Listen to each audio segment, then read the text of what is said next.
Craig. It's Todd. Hey, How's Todd. it going, man? Pretty good. That's good. That's good. So you ready? Yeah. Okay. I tell everybody this. Okay. I know you're good.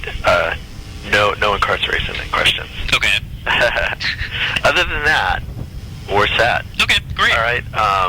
Let me go get him real quick. Craig, this is Craig. Hi, Craig. Hey, how's it going? Good. So what I'm trying to get at, just to get the whole story of Street Songs to celebrate its 20th anniversary. And so I just wonder if we could kind of go back in time a little bit and you can tell me sort of like where your head was at the time when you were doing it and things like that. Mm-hmm. And so first of all, like, you were sort of coming off Garden of Love. So, like, Yeah. where were you there? Yeah, well, my head was at a very strange place because I felt that whatever the Street Song album was going to be, it was a do or die situation. With the label or just artistically? Well, spiritually and artistically, I mean, spiritually, really, and because I was feeling, my spirits were so low at that time because I had just, me and Motown were at ends with each other, feuding over many things. Mm-hmm. Everything from them not promoting the single Mary Jane the way I think they should have promoted it, and different singles that have come off albums, and basically just not really believing that Motown was behind me, like they said they were. Okay. I thought they were kind of like bullshitting around, like when they were, they were afraid. They were afraid of my image, and they were afraid of like what the things I wanted to talk about. Mm-hmm. And they were just afraid of the real shit. They wanted, Right. They wanted to color me up, Mm-hmm. and make me like that, that bullshit Motown crap. Right, because they were doing DeBarge and stuff. Yeah, and all that kind of shit. That when they wanted me a family-orientated type act, and I wanted to be Rick, Right, yeah. It was on my mind because I had a lot of things to fucking say. So I went down to the islands, Mm-hmm. and I rented a yacht, and basically just sailed and hung out at St. Martin. Mm-hmm. And that's when, and in Miami, and that's when I put together, I came to Miami and I cut Street Songs. Mm-hmm. I cut Garden of Love, I'm sorry. And basically, Garden of Love was like one of those albums, man, one of those I'm Tired albums. Right. I had been touring, I've been doing a couple albums a year. Mm-hmm. And, God, I had been touring, and I had been doing Stone City Band albums, and Tina Marie albums, Right. Rick James albums, and I was like really tired, Mm-hmm. And I didn't really know how physically and spiritually tired that I really was until I went to the islands. And I was tired physically, but I was also tired of the Motown shit. Yeah. So then, so that didn't quite go, I guess, the way that you wanted. And then I wanted to tour on that Garden of Love album. At that point, I really just thought that my fan base was strong enough Okay. out there where I could tour, regardless if it did sell double or triple platinum like the other ones were doing. Right. But that album barely scaled to gold. Mm-hmm. And it really scared me because you got to remember my whole career when I first came out, man. My first album sold like, 3, 4, 5 million records. Right. And it was scary because, I just come off Come Get It, which has sold 3, 4 million, and Bust It Out, which has sold 3 or 4 million, and Fire It Up.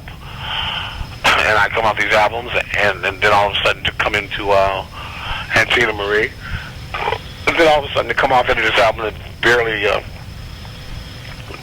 cuddles its way to gold. Right. So artistically, I was feeling, well,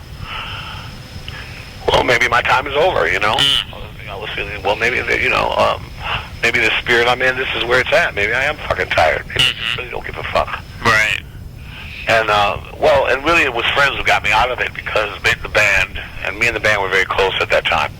We were like a family. Mm-hmm. And my guys kept telling me, well, Rick, you really need to, we really need to get back into what we were doing, my band was, a couple of guys in my band thought I was being a little self-indulgent. Okay.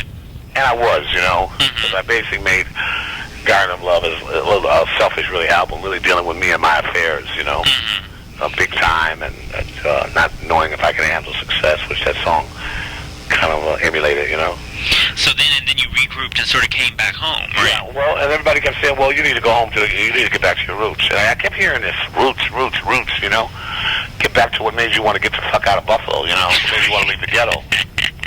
You know, 'cause the ghetto is a hellified thing, man. You gotta have a you gotta have the eye of the tiger. Right. So I kept hearing that, and I just said, yeah, okay. And I would go back to Buffalo. So I went back to Buffalo, and I would even get dressed up in a disguise. I would go to the projects where I was born, and I'd go hang out, and then I'd hang out at all these different places in the ghetto, you know, after-hours clubs and spots, you know, and just kind of hang out, you know, play basketball, and just kind of one of the guys again, you know. Now, what was the East Side like then? Like, if you had to describe, of course, you did it so well on the album, but I mean, if you had to The East describe, Side was a very cliquey neighborhood. Okay. Like, you had your fruit belt, which was the fruit belt part of Buffalo, which was like orange and lemons. And then you had downtown, which was like Williams Street and projects. Then you had and Upper Town was more like uptown would be like what I would call the East Side. It was kind of a middle of the road, you know. Right. Not ghetto, but you know, not really serious ghetto. You know, they had houses, their projects, kind of thing. Now, people talk about so much how, like, Buffalo is still one of the most segregated cities demographically in the country. I mean, I'd have to agree to that. were tensions really high then, you know, like... Always. There was always certain parts of town that you didn't walk in. Okay. For respect out of, the Italians neighborhood, and then you had the Puerto Ricans neighborhood on the west side. And then, of course, you had the east side, you know, which was predominantly black. Right. You had the south side, you know, which was Italiano. So you had, like, all these different sides, you know. And everybody was, like, on odds with everybody, you know. Really. I think the only people that were really getting along during those times were people who were, like, would meet at a club called Mulligan's. Or a place called the Vermilion Room, you know.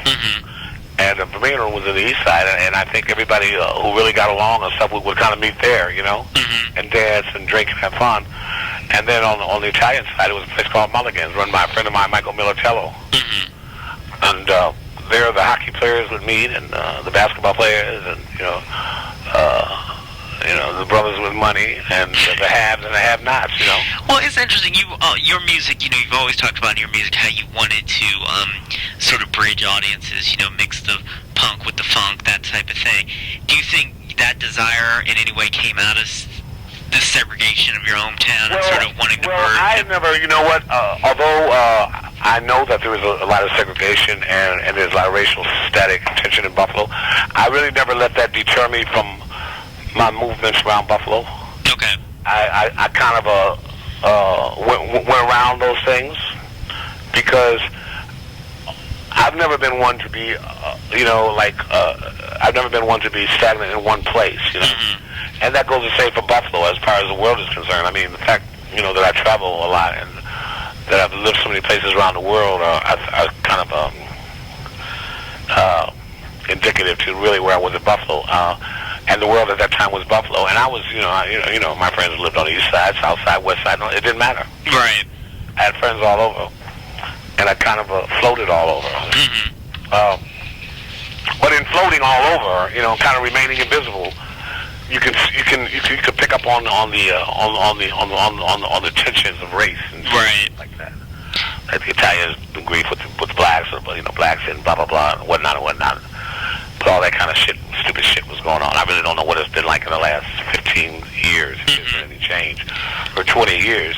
Well, what about, like, Mr. Policeman? Was that based upon something that happened in Buffalo? Yeah, Mr. Policeman was based upon a friend of mine getting shot in the ghetto. Okay. Getting shot in the ghetto. Really, that particular song and that particular scenario was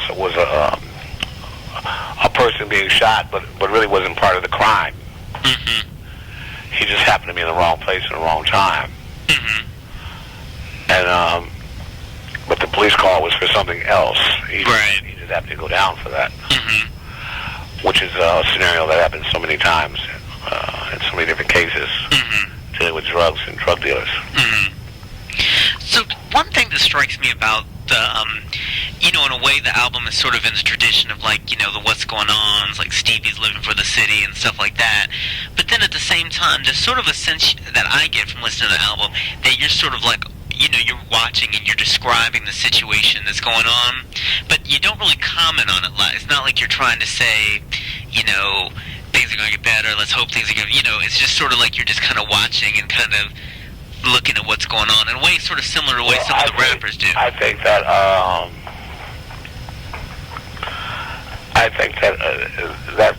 that's really pertaining to really the way I felt about it. I mean, when I was writing street songs, I was writing about different scenarios that I grew up in, was part of my environment. Mm-hmm. I was writing them very closely in them, and really, when I open up with Ghetto Life, I mean, Ghetto Life is pretty well the song that autobiographically typifies street songs. Mm-hmm. And like I say in Ghetto Life, you know, it's pretty well I-isms going on in that album. It's pretty well about me and my outlook. Mm-hmm. You know, just like you said, it's like me standing out looking in. Right. Or me being inside looking around. Mm-hmm. However you want to look at it. Right. But even like in Ghetto Life, did you think I ever want to get out? You know, did you think I was strong enough? Did you think I was black enough? Did you think I wanted to get out? Did you think I was rich enough? The ghettos aren't going anywhere, you know? Right. And I never try to submit that as part of, you know, what I was feeling like at the time, because at the time I was feeling ghettos aren't going anywhere, and ghettos haven't gone anywhere, and ghettos are going to be around to the end of time. Mm-hmm. You know, there are always going to be ghettos. I mean, there's always going to be funkified areas. But I learned so much, because I learned so much about human nature in the ghetto, and I learned so much about life in the ghetto. My spirituality comes from the ghetto. My very essence is the ghetto. I mean, I've learned of Vivaldi and Tchaikovsky and Mozart in the ghetto. I learned of Duke Ellington and Sarah Vaughan and Billie Holiday and John Coltrane and Miles Davis in the ghetto. You know? I learned of the Temptations of Stevie Wonder and Supremes and the Intruders. So for you, it's sort of like, you're saying like it's a reality that you were seeing, but at the same time, in a way, your very success, your career, your intellect, spirituality, birthed from that. Yeah, I mean, you got to realize, Craig, that I mean, my career was based on my career and my lifespan in this business was all based on me being as honest as I can. I always try to be as honest as I can when I write music. And that doesn't say you never tell a lie, because to say I would never lie would be the first lie. Right. But I try not to, and I try to always write about things that I can really relate to. I don't try to put my nose in science fiction, you know, like George Clinton, because I don't really know about science fiction. I mean, I've read science fiction. I like Heinlein, and there's, you know, and there's certain sci-fi writers that I read and that I like. But I'm not down on that. Yeah. Well, so I'm sorry about the things I'm down on, and I'm down on the ghetto. Right.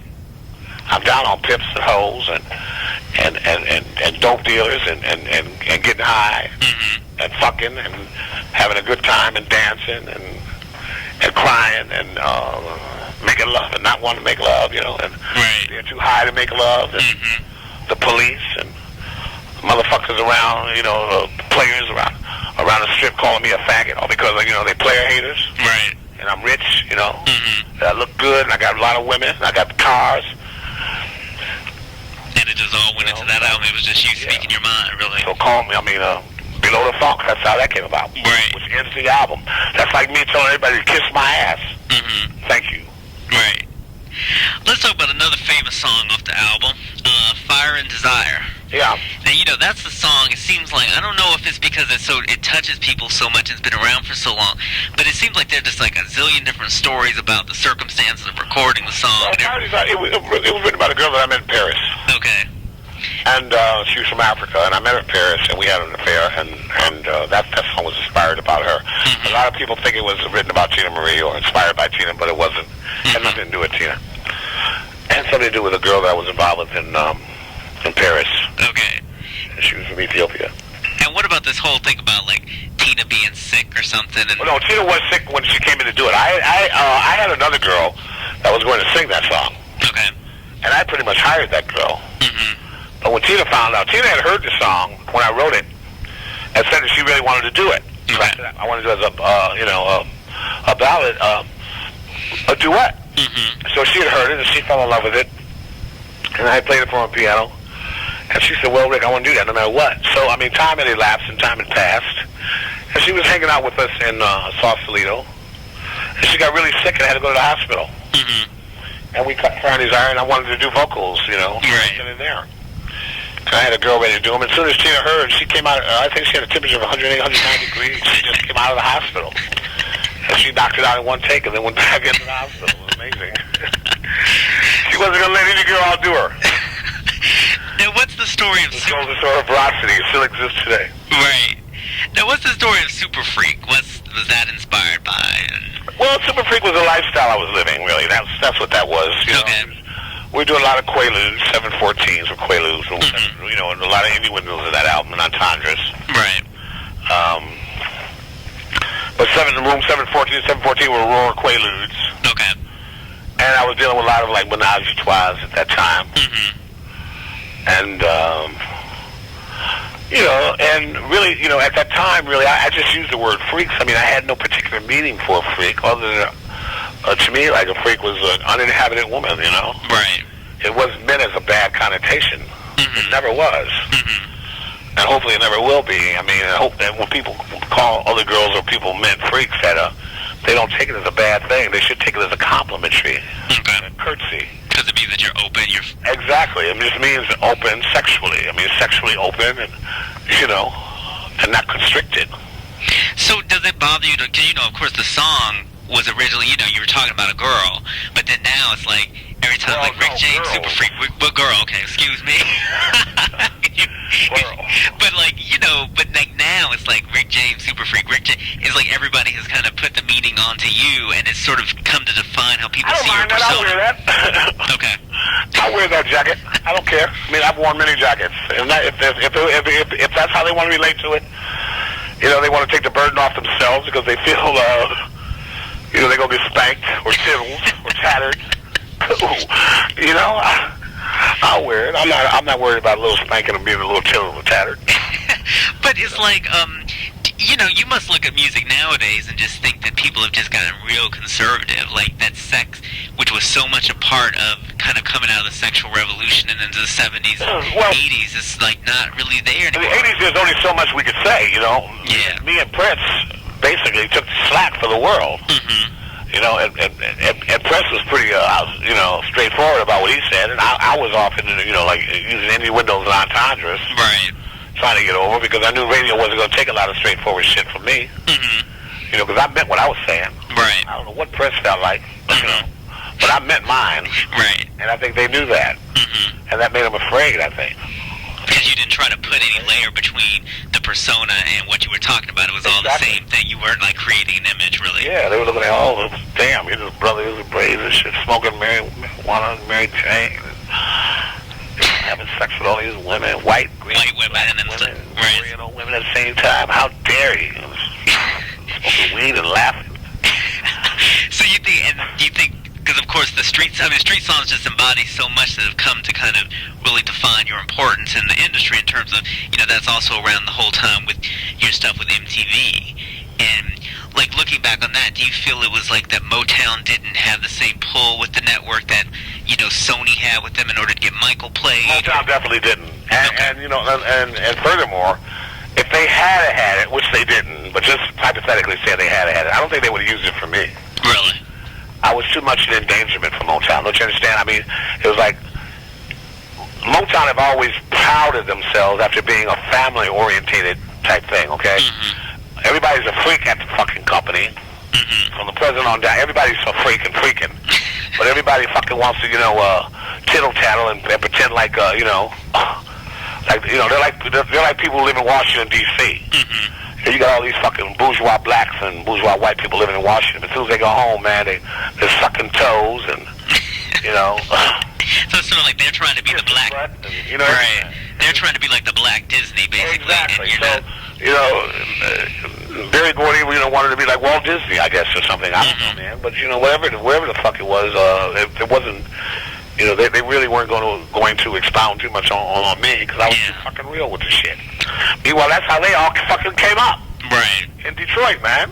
But then they needed you because the company was just doing so badly at that time, but you know, if just think if they would have put a whole lot of money into me. Just think if they would have fought Bob Pittman at MTV for me.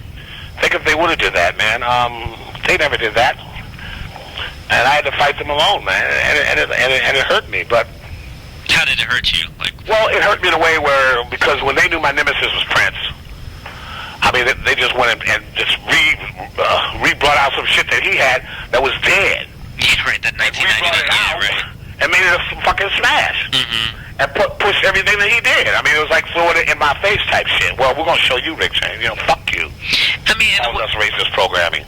Do you feel like you went down for the cause? Because I know you've said before, it's like absolutely nobody really backed you. Sacrificial lamb, and I don't give a fuck. And I don't care. You know why I don't care? Because today people understand that. Right. See, for those who are in the business today, man, and being played on MTV, the ones who know the history, man, and the real deal know who gave it up. Yeah. You know, they're the ones who know who opened up that fucking door. Because MTV wasn't going to play shit with black on it. So was it a bitter pill when then, you know, in the 90s, the Hammer song is played every 5 minutes? Yeah, it was kind of a bitter pill. I'd lie if I sat here and said it wasn't, you know. I mean, you got to look at MC Hammer. I mean, I beat them at their own game in the long run. Right. If you think about it, because they played the fuck out of MC Hammer, and that's like playing Rick James. That's your publishing, so. Yeah, I own that shit. You know, what they didn't realize. You know, I own those fucking Grammy Awards, and I own that fucking money, and those checks belong to me. Right. So when they made Cat Touch This the biggest rap record in the world in history, which it stands today, the largest selling rap record of all time, they basically gave Rick James the largest selling record of all time. So I don't give a fuck. You know, really, their own game came to bite them in the ass. Right. Whether it's me or him, I don't give a fuck. The checks are the same.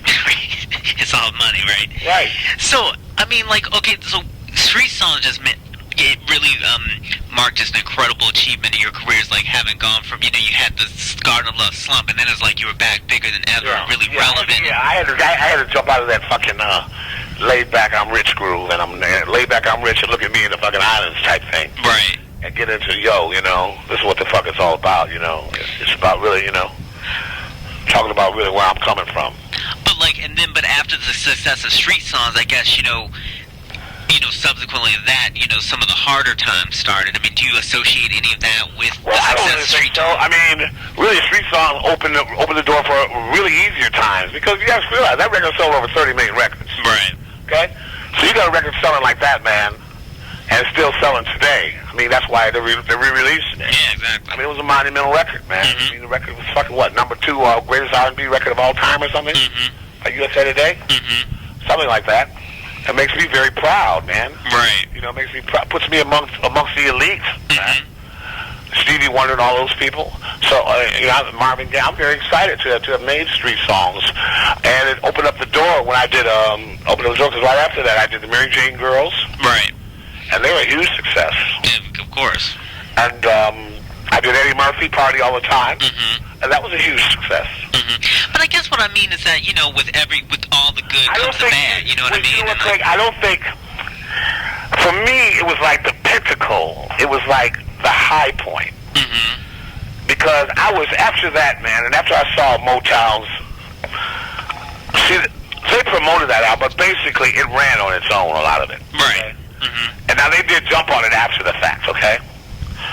But it ain't like they came out slamming with albums. Yeah. Okay, this is the same company that only released 20-something thousand singles of You and I. Right. And the first week it was selling 200,000. Right. So this is the same company here, okay?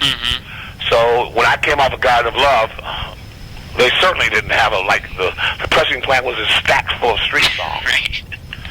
It just happened to get released and touch people. You know, Give It To Me Baby touched them, and Fire and Desire touched them. It still does. I guess that's the enduring thing about it. It's like so many, you know, the album just has so many songs on it that because still... it just reminds people of a time and of a day, man, when things were simpler. Things were a whole lot simpler in the 80s, man. What do you mean? Why were they simpler? Well, we didn't have rehabs in the 80s, number one. And we never had to worry about denial about our addictions. Right. But whether it be drugs or sexual. But isn't it true that in a lot of cases, it's like a lot of things that we now know about, certain drugs and things that were popular at that time, people really didn't know. Like, people didn't think coke was addictive. They didn't think this, well, that. But what I'm saying, though, Craig, in the 80s, for us in the 80s, it was a time when we didn't care about those things. I mean, we never worried about HIV. Yeah. Because we didn't know about those things. Right. We didn't have to worry about too much cocaine and then go to Betty Ford because we didn't know about those things. Right. So we did all the coke in the fucking world. Right. We didn't have to worry about too much sex because, there was no HIV. We didn't have to worry about anything, really, about other than getting in discos and dancing and having fun. Mm-hmm. And whose body we were going to jump on that night. Right. So that's all we worried about. Uh-huh. So, and it sounds like, one thing, it just seems like you were just very proud to be a representative of the freeness that was possible at that time, Suzanne DePass, who runs Motown Films, who's won I don't know how many Emmys and who does Dove and Jackson, she called it Ghetto Fabulous, which is what Chris Tucker, a friend of mine, an actor, was calling it Ghetto Fabulous. I kind of like that word. Right. Yeah, I guess I was living a little Ghetto Fabulous, wasn't I? Huh? Right. Yeah, I was. So, one thing you've said, I went through your old interviews and stuff like that, you had said, the hideous, this is just your quotes, you said the hideousness of my addiction started in 1981. Yeah. And I just looking back, what, because put that in was context. The year, Craig, that I started smoking cocaine. Oh, okay. So, I look at 81 as a changing time for me because not only did it give me the biggest album of my career, and put me in a place that I don't think a lot of black acts had ever ventured off into, man. No, exactly. You got to remember, man, we're a group doing 80,000 people, selling out a couple nights in the Forum, Madison Square Garden, okay? We're doing that kind of shit, man. We're doing these astronomical numbers. Right. Making 40, 50, $100 million a tour. And all of a sudden, smoking cocaine. I never done that, man. I've been still snorted all my life. That was a whole nother motherfucking game for me. Right. As opposed to spending a couple $100,000 a year, now we're spending, damn near $500,000 or more, So, yeah, it was a big change. It was astronomical. Mentally and spiritually and physically. So, do you feel at all so how do you feel looking back on Street Songs? I'm sorry, I'm mumbling. How do you feel looking back on, where you were able to take the music, send Street Songs and that type of thing and everything like that? Or do you feel like Street Songs marked a moment that you were able to fulfill, not just in terms of your own artistic way, but also did people pick up on that? Did people realize how important that was as an artistic statement at the time? And do you feel like you've gotten the recognition from that? People really realize the importance of Street Songs, or I won't say people. No, let me rephrase that. I don't think that I even realize the importance of Street Songs. Number one, I never knew it would be one of the second largest black album of all time. I never knew that, and I never knew it would sell 20, 30 million copies. I didn't know that, and I never knew Super Freak would become a standard record at Fire and Desire. I didn't know that. To me, it was just a young black man a young brother growing up in the ghetto, man, trying to get over and do the best way he can, and that's why I write the songs. That's all I know how to do real good. I was never a good pimp. I was never a good player. Right. I never did real good at anything, even school. And that's surprising that you had all those women. What do you mean? You don't think you could have been a good? It seems like you had. No, I experimented in everything. Drug dealing, everything, tipping, playing, backing. I did all that shit. Right. Okay, from coast to coast, from fucking international over in Europe. Right. Before I was successful. I tried my best at all that shit. Anything that had to do with the streets, I did. Right. Okay, I tried. And I was very unsuccessful at it. In terms of equating success to where I am now, okay? Yeah. Financially.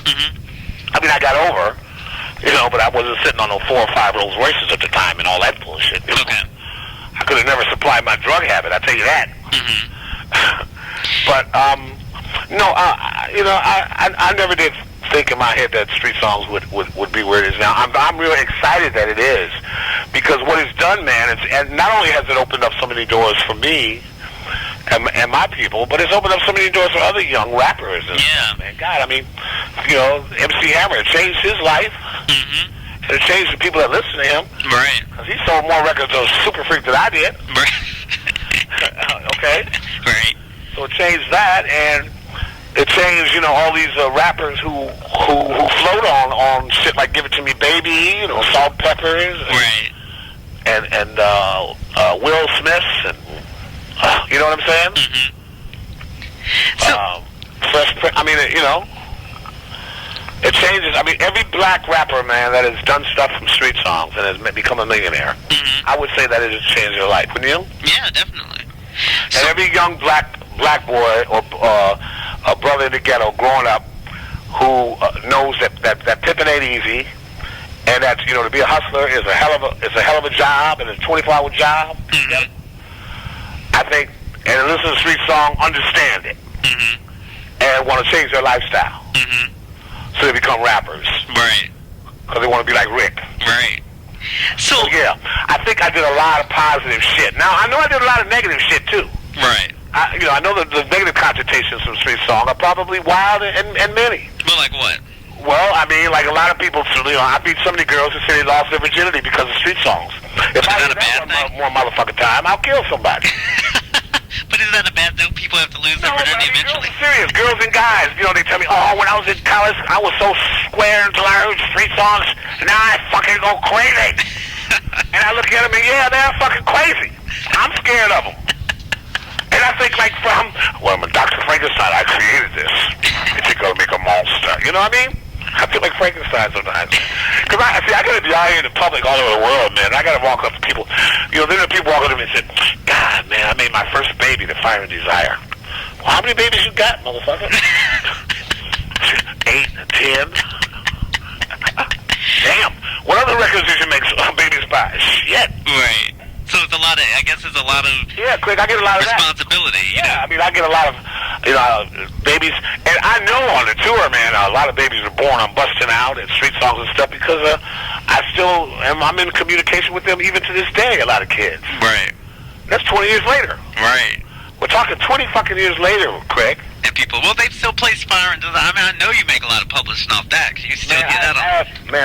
Yeah. Well, you know, that album has brought forth millions of dollars as far as financially, man. But even past that point, let's skip the money, man, and let's talk about the positive, man. The influence, yeah, definitely. Right, yeah. And which is stuff that I like to deal with. You know, I mean, money, man, becomes, you know, fuck money after a while, man, because money, you know, like the Beatles said it, man. You can't buy you no motherfucking love. Okay, money can't stop it, you know, from getting hit by the Taliban, you know. Hell, you know. So if there was a Street Songs 2001, like, what would if you were just, back then you were looking at your life and saying, so if you were looking at your life today. You know what Street Songs 2001 was to me? What? Urban Rhapsody. Okay. The album I did when I got out of prison. Mm-hmm. That people should check out. Mm-hmm. Because to me, that was Street Songs 2000. That was you. It was never promoted either. Right. And I love that album, man. It's probably one of my favorite albums I've ever done. Well, and you're working on an acoustic album now, too, or something? Well, I'm doing an album. It's not really so much acoustic. It's just, it's not a hard album. Okay. But it's got some real different kind of stuff on it, man. It's some very interesting stuff. It has given me an opportunity to do some stuff musically I've never done.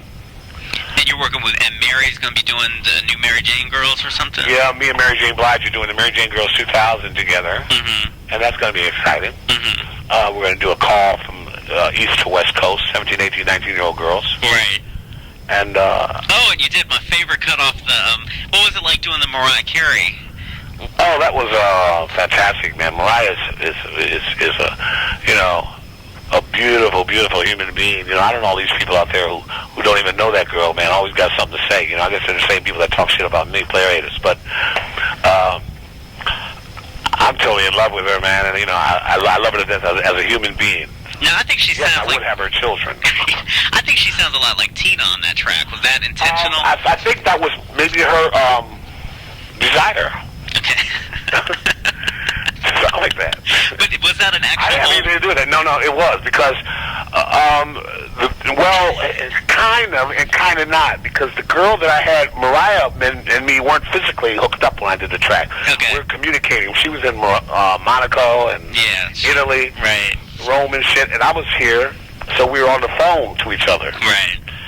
And basically, when me and her talked, she said, Rick, I love the Mary Jane Girls, I love Val Young, I love what you do. And she started singing to me all these songs that I've written about these girls. Right. And she says, I'm doing a movie, and it's a cross between the 80s. She said, I want a song. The song's an 80s movie, but I want it takes place in the 80s, but I want a song that is like My House and All Night Long. Mm-hmm. And I said, yes, Mariah, doesn't every motherfucking bitch in the world want Hello? We all want that. Excuse me while I sit down and write My House and All Night Long together and really do a great job here. So I really went in the studio and I told my guys, that's what, and I said, well, God will give me the spirit. And he did. And I came up with that. I didn't even have that written. I wrote that like 5 minutes in the studio. Wow. Yeah, because I really had nothing together. And are you pleased with it? Because I think it's incredible. I mean, it's my favorite. I was very pleased with it. Yeah, like I said, like God had his hands on street songs, Right. He had his hands on that, man. And I could feel that. I felt it when I was writing the shit, Now, one thing it wasn't coming from me. I'm sorry. One thing I've noticed, your career, you always come back to Buffalo like this. Seems like you always try for Buffalo connections, and you mentioned Val Young. I know you had at one point she was on a label that was kind of a local label. I try to give a helping hand to you. Yeah, so it's like, why do you still care about Buffalo? Why is Buffalo still important to you? Well, it's my hometown, Greg. Mm-hmm. It's where I was raised. Mm-hmm. It's where I was torn. It's the city that brought me to my fame. Mm-hmm.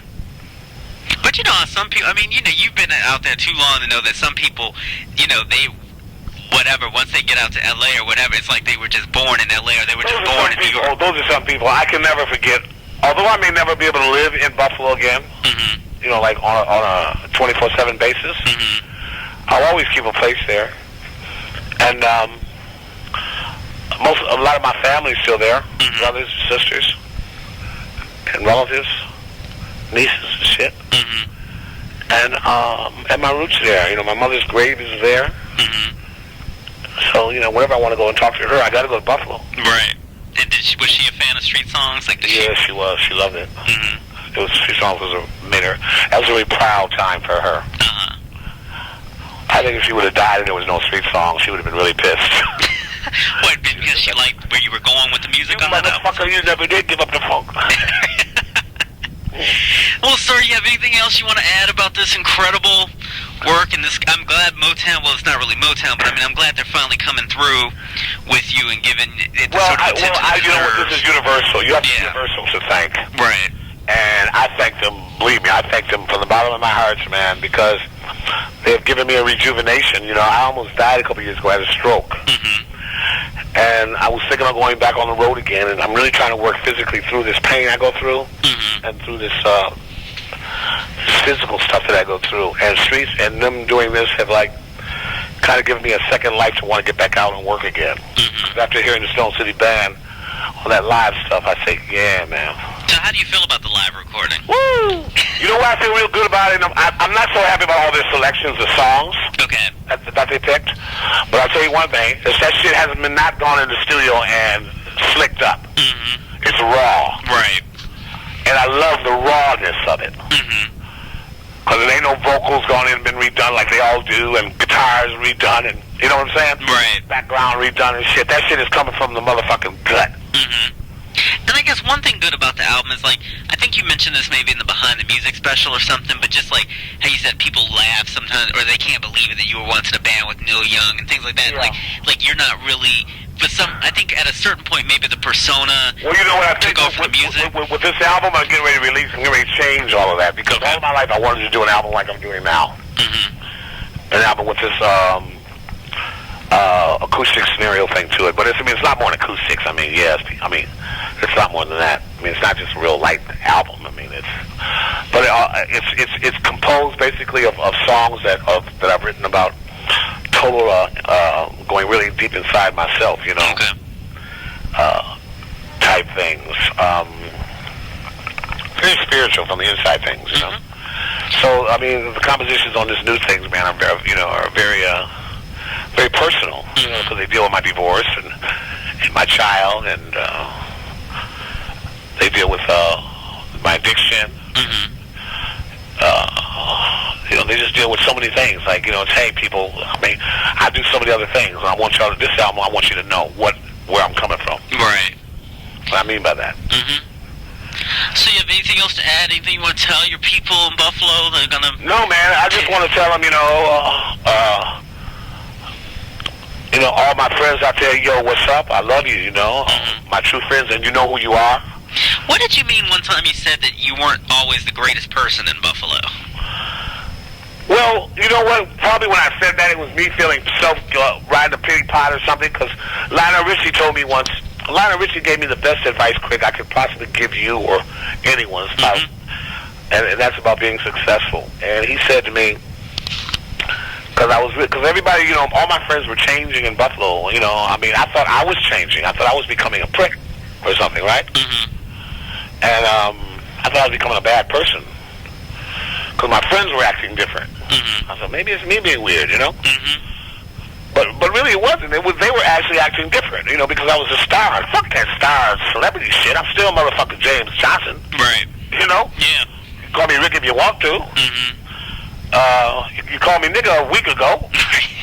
I'm still that motherfucker, and then I found it wasn't me changing, and Lionel said, the hardest thing about it, man, is getting your fucking hometown to recognize you. He says, don't worry, Rick, if you feel you change, it ain't you, it's them. So I had to look at that, man, and really assess that and dissect that, man, and go into that, man, and realize that was so true. I remember even Jesus, man, got it down from his hometown. Right. So, the hardest love I take is from my hometown, and the hardest hate I take is from my hometown. And the lovers I can kiss, and the haters can kiss my ass. Right. And that's about the name of that tune. The haters that don't like Rick James, they got a serious problem.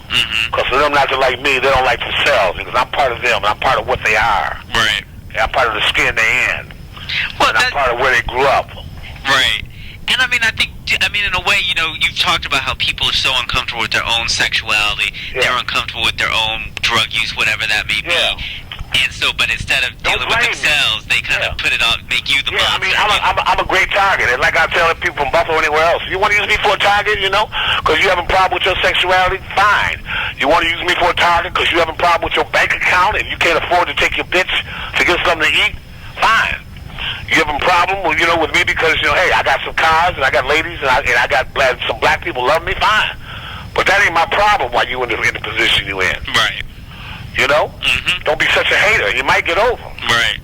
So the thing about Buffalo is, man, the only thing I would tell Buffaloians, man, the ones that know me really know me. And like I said, I love them, man. And I can kiss them all, man, because they're all part of me and I love them. Right. But the player haters, the one who talk bad about Rick James is this, Rick James ain't that, them are some sorry-ass motherfuckers anyway. So if it wasn't me, it would be somebody else. Okay? Well, thank you, sir. Anything else? That's about it, Craig. All right. Well, I really appreciate it. You got a lot of me, baby. I was a great fan before we talked, but I'm even a bigger fan now. Yeah, I like thank you. I am of yours too, Craig. Talk from the heart. All right. Thank you very much, sir. All right, baby. Take care. Bye. Bye.